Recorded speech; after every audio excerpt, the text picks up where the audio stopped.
So at this point, I'm pretty sure it ain't gonna be no Cam Newton, but Will Grier, Corey Clement, I can dig it.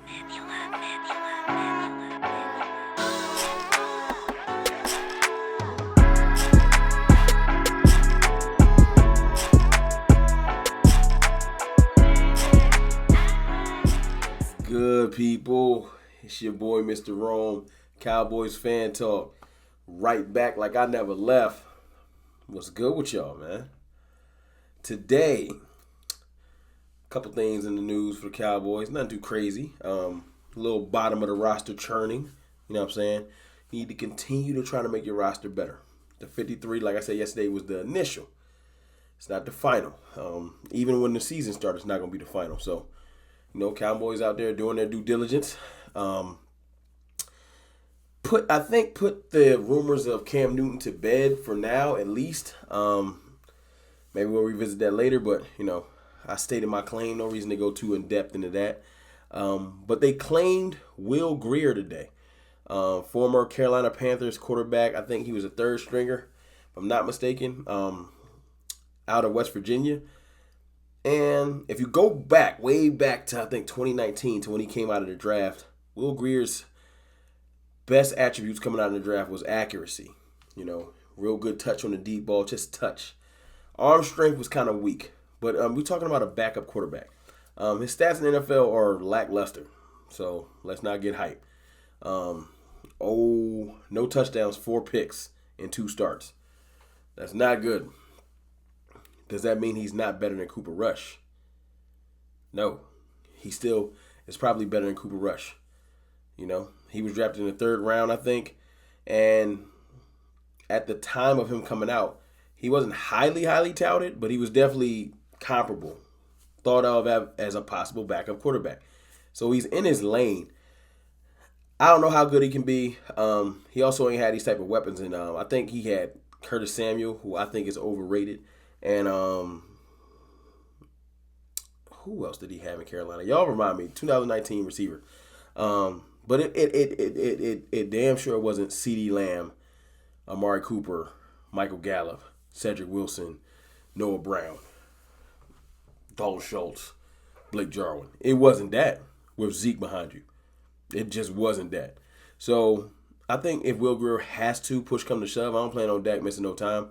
Push come to shove, after he gets up to speed, he might be able to come in for a game or two. He definitely can throw the ball better than Ben DiNucci, Garrett Gilbert, and Cooper Rush.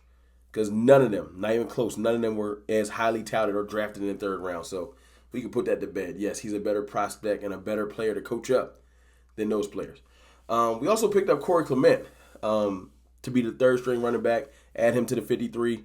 And I think that this is mainly for special teams, man. I don't plan on Zeke going down, knock on wood. Tony Pollard going down too, knock on wood. That's like, scary hours. But if both of them went down behind this line, Corey Clement can probably do a couple things. You know what I'm saying? I think mainly he's coming in for special teams, and I'm thinking he can be the permanent punt returner. Get CeeDee Lamb off punt return. I don't care personally. I don't like the bubble wrap players. Deion Sanders played both ways, went and played a baseball game, came back, did his thing.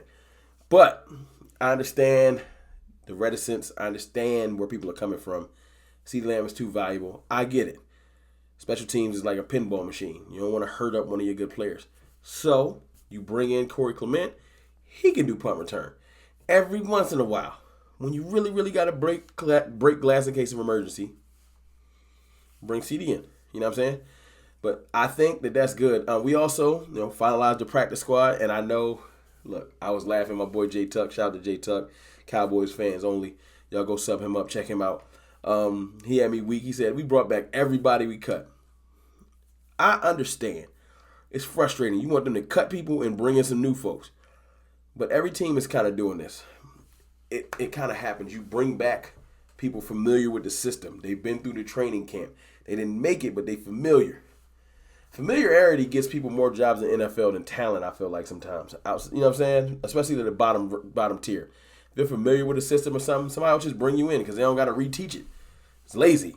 But we brought back Cowboys practice squad. Tight end Jeremy Sprinkle, Vin DiNucci. He got 30 lives. Forget 9 lives. He will not go away. He just won't. I knew it. That's why I said yesterday, I ain't gonna be happy till he don't bring it, and they brought him right back. Ben DiNucci's right back like he never left. He above me. He never left. Jaquan Hardy's back. So I guess he's 4th string. And I ain't got no problem with him being on the practice squad. Jaquan Hardy can be on the practice squad. You know what I'm saying? I like this little story in Hard Knocks. Speaking of Hard Knocks, one thing I got to say about Hard Knocks is, man, look, they've been placing people real specifically. You know, letting people know who are the mainstays on the Cowboys. And I hate to say it, man, I ain't see Jalen, man. I don't know if that was purposeful, but I'm not pointing out the obvious. Everybody's seen it. But I'm seeing everybody. And Jalen's just been kind of indescript, and I feel like it's purposeful. I'm sure they filmed him. But the final cut, they making sure he ain't in it, man. Anyway, back to the roster. Practice squad. Nick Ralston made the practice squad. I like him. I think he will definitely get some tick in the game. Come up, be called up to the 53 this year. No doubt. Other people are Cyrus Mitchell, Brandon Smith, Isaiah Arcon. I told you that he was safe because of the pathway program. Center Braylon Jones, not too familiar with him. I don't know if he's nice or not. Not going to lie. Darian Thompson, he been kicking it with Ben DiNucci. He got 930 lives. He right back like he never left.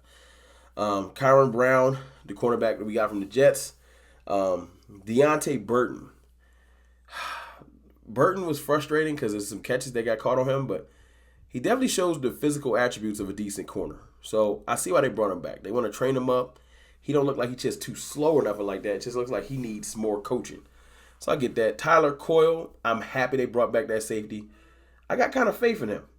Just a little bit. Futures play.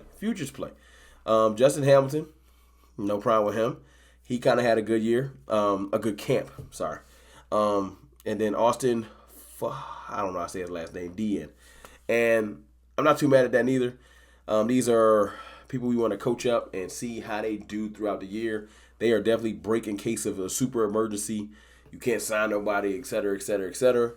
So the players that are on the practice squad, I'm not too mad about. The roster will continue to be churned. These aren't final. So don't nobody trip. Somebody else might get brought in. Blase. They definitely going to keep moving things around because they cut Brian Anger. I think his last name is Anger, the punter. And they cut the long snapper. We can't, without long snapper and a punter, we can't fill the team next week. So things will continue to change. Some other people will be cut. It just kind of is what it is. But right now, the 53, let's call it, this the second draft is in place. And they'll continue to, keep things moving. I'll keep y'all updated as I get information, you know what I'm saying? But look, man, how y'all feel about the current 53? How y'all feel about Corey Clement being somebody that's going to be on special teams primarily, but can take those punt return snaps away from CD? And how y'all feel about Will Grier? Do y'all think, since the Cam thing is put to bed, do y'all think that Will can come in and really be more viable? Because if you go back to the college film, you see that he definitely has more arm talent. Like, he can complete throws. And with these weapons, I ain't saying he about to go be a Pro Bowler. I'm saying that with these weapons and his skill set, being accurate, in a decent line, because our line is better than Carolina's. Will Grier can probably get some things done. But y'all let me know what y'all think in the comments, man. I'm about to jump up out of here. CFT had a wild couple days. Oh, CFT got a new car, man. Lost my car last week. It's been crazy. Been on the used car market. Finally got a chance to cop something. Really happy about that. So a little bit less stress off my plate. But, man, I appreciate everybody. Appreciate the support. Appreciate all the subscribers, all the likes, all the shares, all the comments. I know it's been harder for me to keep up with the commentary. I've been trying to keep the content flowing. I want to let everybody know I appreciate y'all. And I'm going to try to get back to being more consistent, man. My mind's just been everywhere trying to get this whip. But let me stop talking y'all head off, man. It's your boy, Mr. Rome. I'll holla.